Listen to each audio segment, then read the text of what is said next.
you can have good character, but not the right character for success, right? You can be very respectful. Yes, sir. Yes, ma'am. No, sir. No, ma'am. Right. Get good grades and all that, but still not demonstrate the right discipline, the right sacrifice, the right level of commitment, the right passion. You can be good and not be communicative, right? I mean, there's so many different things.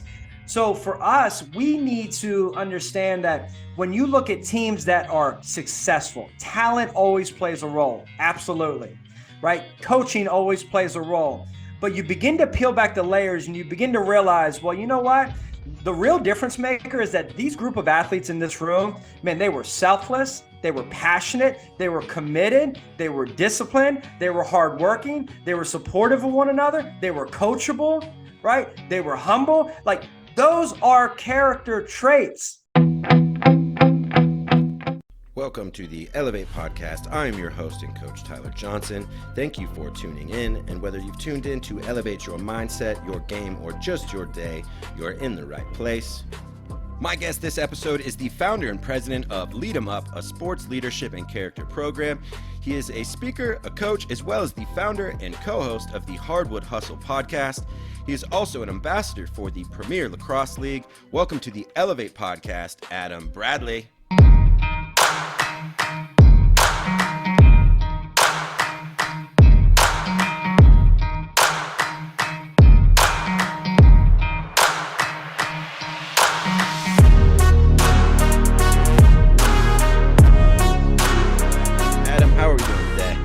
Doing amazing. Thank you for having me. Yeah, it's great to connect with you and have you on. I guess to start us off, I'd love to hear how you kind of got into this path of teaching leadership and doing what you do, and what kind of led you to leading others.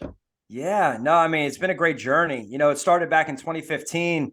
My old high school actually it kind of stumbled on it in many ways. They asked me a really weird request, Tyler. They said, is there any way you'd be willing to just be around our team and mentor some of the guys, some of the boys, right? My old high school area, the dynamics in that community had changed over the years, and there were a lot of, need for mentors and individuals pouring into those young men on that football program.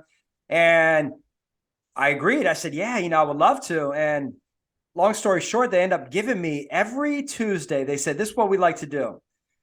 We will cut practice short every Tuesday at 5:00, and we will give you the entire team from 5 to 6. Wow. And during that time, you have full permission to pour into them however you would like, right? So at this point, I'd had some success with some other businesses and kind of started to establish. So I had a little bit of some credibility, and I've always enjoyed working with young people in general. And they wanted just if I'd be willing to mentor and lead this team. And it was a very unique thing. Had no plan, didn't know what it was supposed to look like. But as you can imagine, if 60 kids are going to be handed to you every Tuesday with the goal of you impacting them and developing them and pouring into them and loving them, man, you're gonna begin to buckle down and get some things together. Okay. No doubt. So I began to really spend all my time with this team and just getting to know the kids, because if you were really going to impact them, they needed to believe you and trust you and get to know you. There had to be that rapport there relationally. I began to see different things that they were struggling with as a team, just as I spent so much time with them and talking to coaches and hearing the different dynamics that were taking place during the season and what happened in the previous game and how practice was the week before and all these different things. And every single week I journaled everything I did with the team. Cool. And as I was approaching each Tuesday, I'd find different things they needed to really work on and develop. And I'd sit there and just brainstorm and try to, how can I present this and address this group and teach them about this in a way that they enjoy, in a way that sticks, in a way that they will receive it? How could I do it? And, thankfully just, I don't know where ideas come from sometimes. Maybe people just have different knacks or bents in certain ways, but I just journaled everything I did that year with the team, and we had the best year we'd had in a long time. And locally, other teams started hearing about it. A local newspaper wrote a story about this leadership work that the team was doing, and social media shares. And before you know it, enough, other teams locally were asking. And I had a podcast with another coach in the basketball space at the time that had a big audience called the Hardwood Hustle.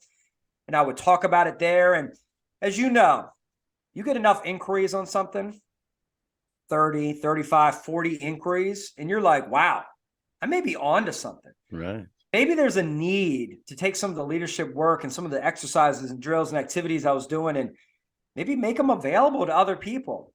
Yeah. And that's what essentially put things into motion for Lead 'Em Up. This was back in 2015, and it's been a great ride now, 7-8 years later. You said something there in the process when you started working with the kids. You said what they needed. You used the phrase what they needed. Can you talk a little bit about how maybe you uncovered some of that through your process, and then maybe as a juxtaposition when we're working with student athletes, what they think they need versus what they probably need, and where you kind of bring those two worlds together? Yeah, I mean, I think we have the benefit that young people don't have, and that's experience, right? And we've been through more. We've seen more. So we certainly want to understand where they're at and what they need. But there's also an element that young people, they do the best with what they know. And there's a lot of things that they just simply don't know. They don't know that they need it. They don't know they need to work on certain areas. They don't know that this is a skill that can be developed. So there's a lot of things they still don't know. So for me, I think it's when you're moving beyond the surface of the relationship and really getting deeper and really talking to these players and having honest conversations, asking them questions that are really causing them to answer. Hey, what is one thing, for example, what is one thing maybe you'd ask them that you think, talent aside, could hold us back from getting where we want to go? Yeah. Because if you just say, hey, what are some areas you think we need to work on? Oh, I don't know, coach. No. Okay, then give me one thing. Give me one area you think that this team, that we could essentially damage ourselves if we don't clean up. Right? You start asking these questions and you start getting to know them. You start talking to the coaches. Hey, what was one of the challenges? Non-talent related, non-on-field related. Give me one of the challenges you were experiencing in the last week or two. Give me your number one headache coaching this team, right? The players that you find challenging to lead on this team, why are they challenging? And all of a sudden, you start getting this insight into the nuance and the dynamics of where this team is. Yeah. And all of a sudden, you begin to realize, like, man, these kids, they're just not disciplined enough as an individual, right? These kids just don't, they're not willing to be vulnerable with one another. Why are they not willing to be vulnerable? Well, because there's such a clowning culture within this team.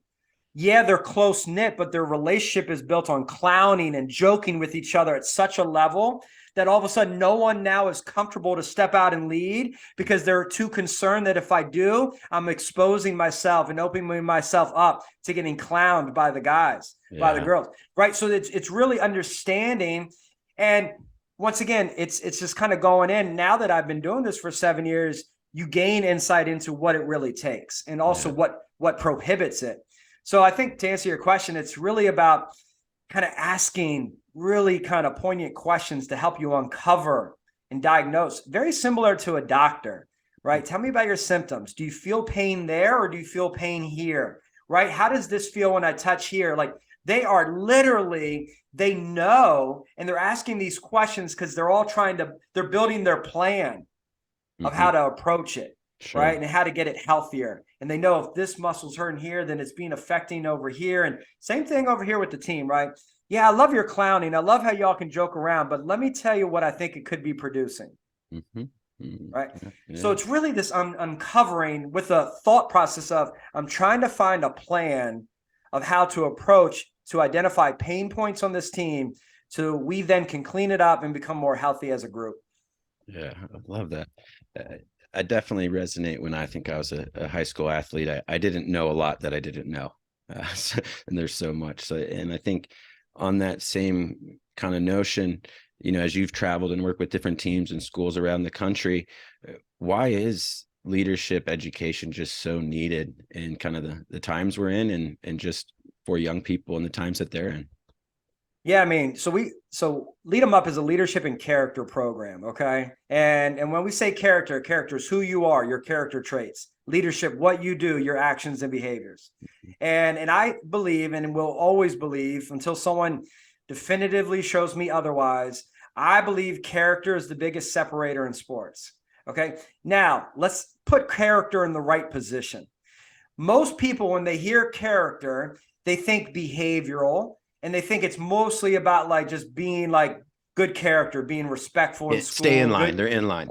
They're in line. They're in line, right? And that's where everyone always goes. And one thing that we've had to kind of preach is that's not really what it's all about, because there's a lot of teams that like will approach about Lead 'em Up and they'll just hit us with, and not really. We've got good kids already. Okay, because they think it's just like a respect, behavioral manners type thing. Understand this, and I know you do it, but just for everyone listening, you can have good character, but not the right character for success, right? You can be very respectful. Yes, sir. Yes, ma'am. No, sir. No, ma'am. Right. Get good grades and all that, but still not demonstrate the right discipline, the right sacrifice, the right level of commitment, the right passion. You can be good and not be communicative, right? You could be, I mean, there's so many things, right? You could be a good kid, but not have the passion needed to be successful. You're not willing to hold each other accountable. I mean, there's so many different things. So for us, we need to understand that when you look at teams that are successful, talent always plays a role. Absolutely. Right? Coaching always plays a role.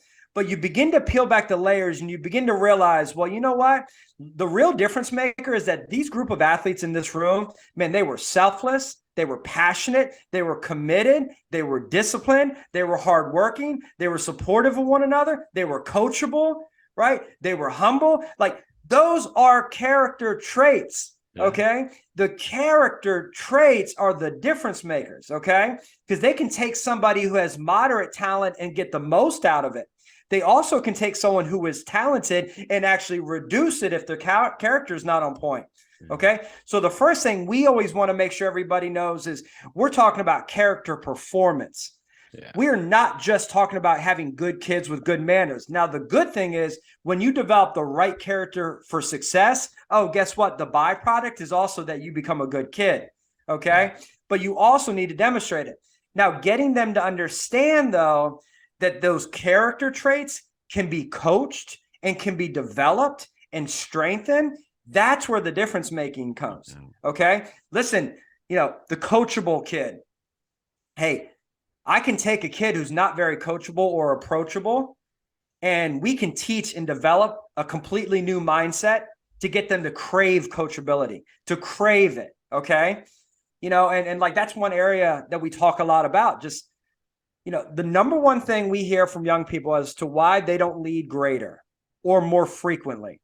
It's not because they don't want to honor their coach and be a leader or step up as a leader to the coach's request. It's not that. It's not even that they lack the skill set to be a leader. It's not that either. The number one thing we continue to hear as surveys, conversations, all of it, is that every time they step out to lead, they're met with such resistance by those they lead.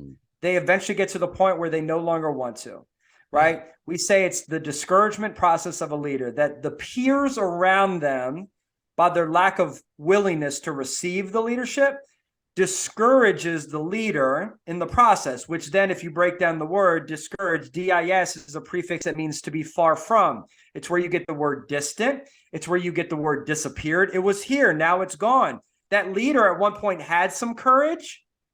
They then, over time, because of their teammates, became discouraged, and now their courage to lead is gone. Okay. I was going to say, I've seen this, unfold. And I think on the other side, sometimes you have teammates calling them coach's pet, do-gooder. They're trying to do the right things and be a leader, but they get shamed for attempting even to do sometimes something that exemplifies leadership. How do we break that culture down sometimes? And teams, I know you dive into that deeper all the time. And why do we see that show up? Again, you talked about clowning, but I see teenagers clown kids for attempting to do the right thing, even they both know it's the right thing. Mm-hmm. And great question. We've tried to address this head on because it is such an issue. Such an issue. Just like you said, teacher's pet. Oh, you're the do-gooder. Man, yo, stay in your lane. I'll stay in my lane. Mind your own business. Get up off me, man. Leave me alone. Like all these little statements, right? And we say the average leader in high school has 3 lives. Okay? Not many high school leaders will be able to demonstrate persistence through resistance. Very, very few. I'm talking like 1 or 2% of the average high school collegiate athlete is so strong-willed and determined that they don't care if others resist it. They will keep going. We're talking very few people will do that. Most of them have 3 lives. They will step out on 3 different occasions during the course of a season and try to lead. And if they're met with resistance, they'll do it again. Okay, sure. That all right. But now they're one step closer to their 3rd life, okay? Eventually, they will stop, okay? Going back to the players doing the best with what they know, they need to understand something. We teach a concept, Tyler, called followership, okay? It's one's performance level in following the leader. We all spend a significant amount of time talking about leadership. We all do. We never talk about followership. How do I know that? Because every time I teach it, 99% of the people I say, have you ever heard that word followership? They're like, is that even a real word? Is that even? And it's not really. Right. It's real word in our vocabulary because we talk about it all the time. One's performance level in following the leader. Now, everyone always puts followers in the negative stigma. Oh, they're just a follower. Don't be a follower. Wrong. Wrong. If you ever hear a coach say, don't be a follower, they're not simply thinking it through the right lens. Right. Because of a concept that we call rotational leadership, which is the ongoing, constantly changing relationship between leader and follower that changes day by day, hour by hour, minute by minute. I know that's a big one. The ongoing, constantly changing relationship between leader and follower that changes day by day, hour by hour, minute by minute. It essentially says this. Every single person on the team, regardless of age, experience, rank, skill level, however many stars they have from a talent standpoint, 3-star, 4-star, 5-star, regardless of every detail, every single person on a team at times plays a role of a leader and at times plays the role of a follower. Yeah. Nobody leads 24/7. Nobody at all. So logic tells me if there are times you have to play both roles, then you should become a high performer in both areas.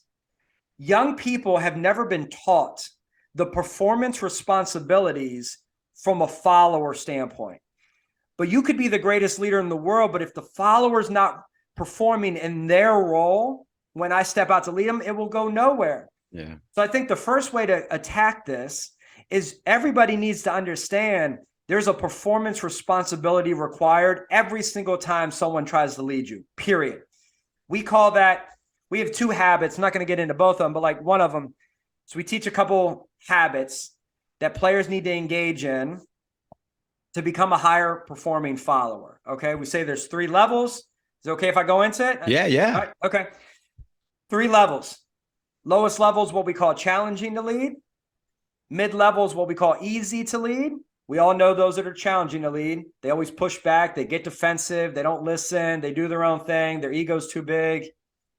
You probably have had many experiences with people that are challenging to lead, right? Sure. We all have. Yep. Easy to lead. They comply. They receive it. They go along with it. They'll say, yes, sir, no, sir. They'll say, thank you, things of that nature. Most people say, well, that seems like the highest level. We say, there's a little quote we reference, good is not good enough if better is an option. Easy to lead is a good option, but not if there's a better one, and there is. And that's what we say, the highest level, and we begin to say, this is the standard. This is where we all have to live. And we begin to teach it and unpack it. This is the level what we reference as being enjoyable to lead. Now, very simple word. We use it all the time in our language, but we never stop to slow down and think about it, right? When you talk about being enjoyable to lead, there's an action-oriented element to it. To be enjoyable means you need to put joy in. Yeah. Okay. So now you're telling me that, Tyler, you're my coach. I'm the player. Or better yet, you and I are teammates. All right. Okay. You're leading me. Okay. You're stepping out to lead me. We say anytime someone delivers any form of leadership, we call it a pass. Cool. Okay. It's like a leadership pass. So what, and that could be, you're trying to coach me up, lead me up, give me accountability, encouragement, hype me up, any of that, we call it a pass. Okay. Anytime someone ever delivers a pass to you, you need to do what we say, thank the passer. Mm-hmm. Yeah. Okay. So you deliver any type of leadership. My responsibility is simply thank the passer. Okay. And I have to do it in such a way, and we kind of lay it out. We kind of say there's some parameters here, because I've got to get to this level where I am enjoyable to lead. Because my goal, here's the goal of the person who's enjoyable to lead. The goal is to fill you with joy. Hence the word enjoy. It means to put joy in. Yeah. Can I respond and receive the leadership pass from you, Tyler, in such a way, by my willingness to receive it, my hunger to learn more of it, my energy and enthusiasm in the process? We say there's 4 ways to demonstrate to be enjoyable to lead, and we teach those pillars.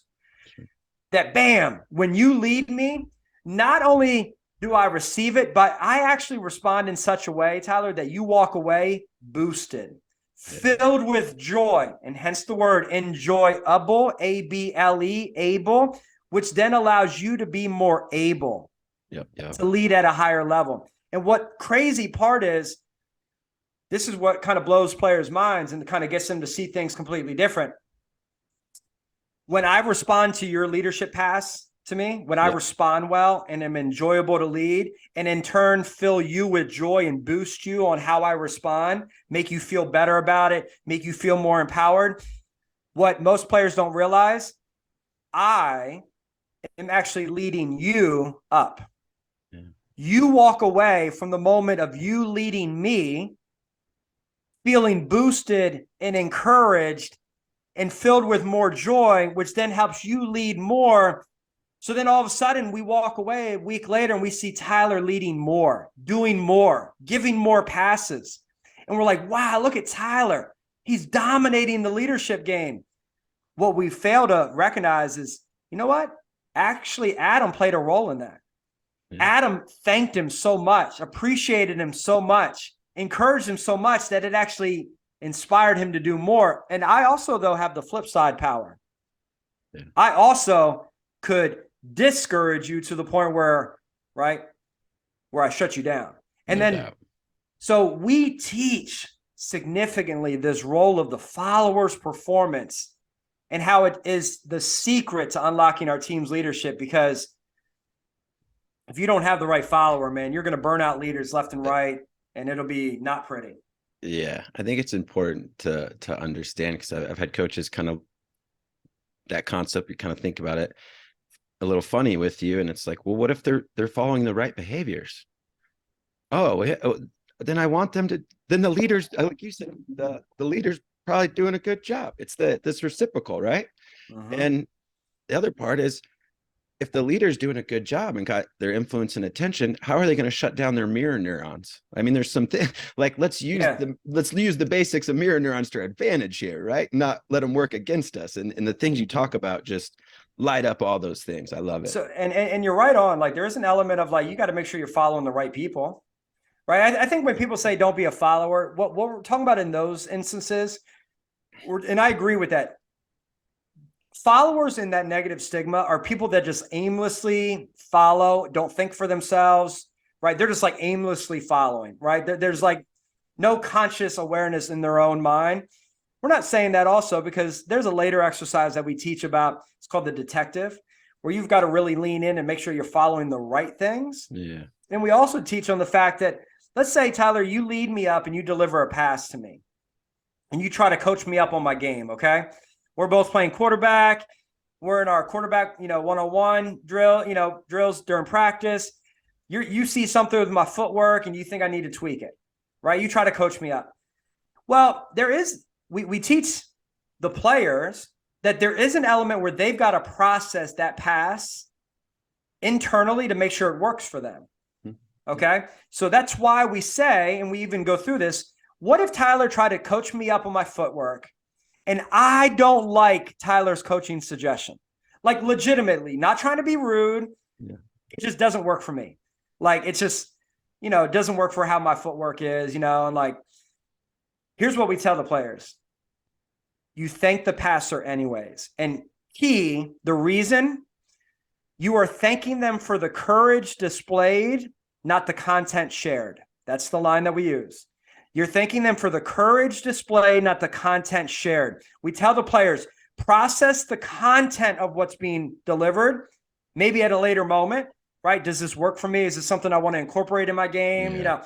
In the moment, that's not the concern. Right. My only concern right now is I want to make sure that I am celebrating your courage and let you know that I appreciate you looking out for me and caring enough about me to actually try to help me. Yeah. That's it. That's my only concern right now. That's why. So yeah, there is this discernment that has to go on, but we're talking two different things. One, we want to get everyone just in the habit of knowing, hey, you can step out and lead and it's going to be received well. Yeah. And when that happens, you will naturally then give more leadership. Two more questions as we wrap up here. One, you spent some time as a VP of sales. I've spent some time in my past, like you referenced earlier, these life experiences we acquire. What was something you learned in that sales environment as far as leadership that is useful when you're working with young people today? Yeah. I mean, so I spent 13 years as VP of sales for an organization in Maryland, and just left last year to go full-time lead them up. So I had both of them on, simultaneously operating both for about 5 years, but lead them up just continue to grow. That needed to step away. For me, to be honest with you, one of the big themes for me was this followership that actually came from my VP work, right? Because, when you're the VP, yeah, you're in a position of leadership, but you're not the leader. You're not the leader, right? There's owners, there's a executive vice president, there's a senior vice president, right? So there's people above me, but I'm also responsible for people below me as well. Right. So you're kind of in this hybrid area. And for me, I think one thing that I was able to get a lot of reps on is how do I receive leadership in such a way from those that try to lead me, right? And for me, so it's interesting. The one thing about followership, and I know this whole episode, we're kind of going in followership, but hey, so be it. So be it. I'm someone who, I have a leadership mindset, okay? I am more comfortable in the leadership role. Okay, you look around the house, like it's easy for me to step in and kind of lead, okay? Kind of orchestrate and line up Thanksgiving dinner, right? Or line up a social event. Like it's very easy for me. And so in that setting where I wasn't the leader, but a leader, okay? And there's a very important delineation between those two, coaches, if you're listening, right? When I said earlier about rotational leadership, everyone plays a role of leader and follower. Doesn't mean they are the leader, but everyone plays a role as a leader. Big difference there, okay? So for me, it's hard for me to turn off my leadership mindset of wanting to take over and lead. Yeah. But in that setting, I'm not the boss. I don't own the company. I have people I report to. For me, when I realized that I could lead in this followership role and perform in that in such a high level, it allowed me to operate in that space as a leader 24/7, 365, because obviously in moments where I had to lead my team, I'm engaging as a leader. Sure. But now, even when my bosses were leading me, I still had this ability and opportunity to act and think like a leader, just from this other side, because I wanted to be so enjoyable to lead that I excited them and empowered them and boosted them and could get them to the place at the end of the year to say, like, man, hey, Adam, it's such a joy to lead you, to have you on the team, right? That's one thing we always challenge our players at the end of the year. We want your coaches to say, man, how was it leading Tyler this year? Oh, what a joy. What an honor, right? And if the coach can say that, I'm going to promise you, you will have gotten the most and the best out of that coach during the year. No doubt. When coaches say that, what a joy, what an honor. We give more, we are more in those moments when those are the people we're leading. So I would say just this ability to lead up and down, cool. Right? Because you're not always the person in charge. Yeah. But it doesn't mean you don't have to then throw away your leadership mindset. It can still exist. Well, Adam, you've given listeners a bunch of reasons to check out this episode already. But as we wrap up in the last question, This is going to a segment we go back to once in a while where we review a past tweet of yours. So the tweet that I looked back on that I wanted you to dive into more that caught my attention was about reasons to. And you said, pay attention to people's reasons to. And I wanted you to elaborate a little bit why. Why do we need to pay attention to people's reasons to whatever it may be? Yeah, it gives you glimpses into what they're really all about. It gives you glimpses into what they're really all about. You think about anything, people that really want it, they are going to go out of their way to find reasons to get it done or find reasons why it can get done, right? But you look for people that may not be really all about it. They are going to search endlessly in some cases for any reason not to. Oh, I can't make it. Oh, I've got this. Oh, I've got this. Well, I don't know. I've got this coming on. I have a sniffle coming on. They're going to find reasons to not do it. And I think when I tweeted that, I think we hear these reasons. Oh, I can't do it. I've got this. There